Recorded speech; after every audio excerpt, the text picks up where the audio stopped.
Skorajda vsak dan pričenjamo naše jutranje druženje in tako bo tudi tretji dan sejmarjenja na Ministrstvu za kmetijstvo, gozdarstvo in prehrano Republike Slovenije. Pogovor z ministrico Ireno Šinko o tem, kaj se je dogajalo včeraj, en kratek rezime in pa seveda o tem, kaj vse danes čaka obiskovalke in obiskovalce ter predvsem stroko na današnji Agri. Torej, vsekakor je bil včeraj zelo uspešen dan, dejansko smo se pogovarjali s čebelarji, bila je velika slovesnost čebelarjev, ravno tako okrogla miza protitočna obramba. Tudi tukaj smo dejansko dosegli dogovor, da se bomo pač poskušali tudi z ostalimi deležniki pogovarjati o tej zadevi, tako da bi našli sistemsko rešitev. Danes veliko pomembnih okroglih miz oziroma razprav, med drugim tudi o strategiji kmetijstva v Sloveniji in pa seveda tudi o verigi oskrbe s prehrano. Torej, v tej verigi preskrbe s hrano je zelo pomembno, da so vsi deležniki enakopravni, torej da en deležnik ne dobi svojega učinka na račun drugega, kajti potem to ni v redu veriga.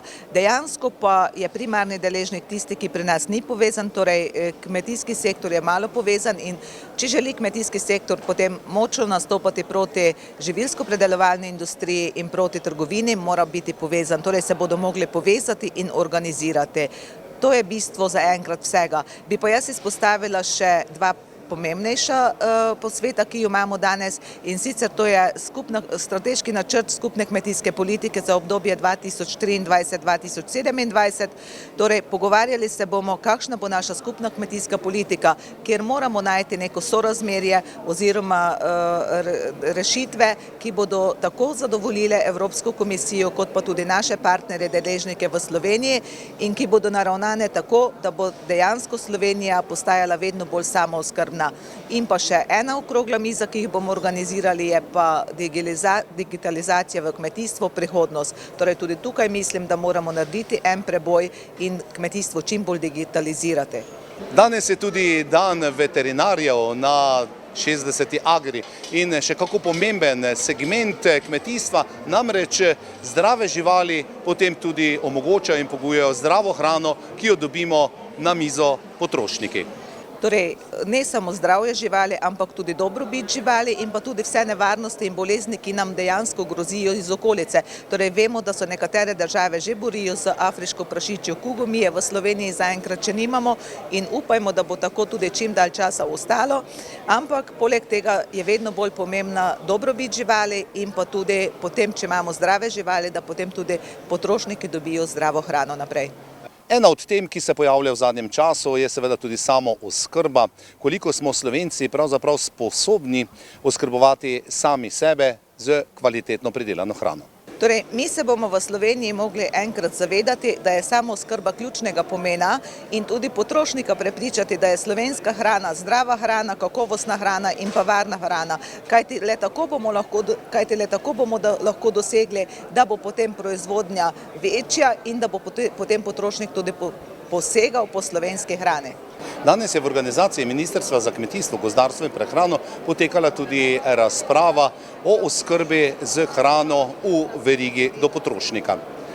Ana Lemaršal-Kolar, direktorica direktorata za hrano, nam je povedala, kako je razprava potekala in kakšni so bili zaključki današnje okrogle mize. V bistvu današnji posvet je bil namenjen temu, da pogledamo stanje, da si tudi deležniki med sabo povejo, kaj pričakujejo en od drugega in tudi kaj pričakujejo od institucij, tako od varuha kot od Agencije za varstvo konkurence.